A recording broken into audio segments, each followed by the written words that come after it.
Samantala, Pangasinan PPO tiniyak ang kahandaan sa pagsapit ng Semana Santa. Para sa detalye kasama natin, Idol Joanna De Vera. 104.7 IFM Report.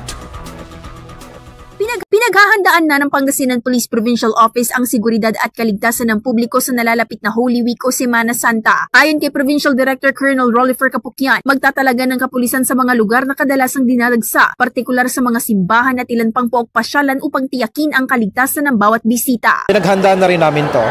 Kaya kung mapapansin nyo, meron na tayong mga police assistance desk along the highways. Kasi alam naman natin ng probinsya, dinarayo din ang ating mga kababayan.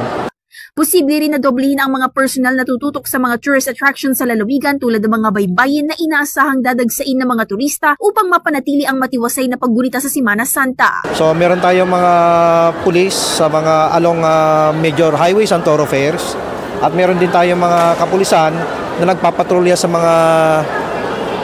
mga beach resorts.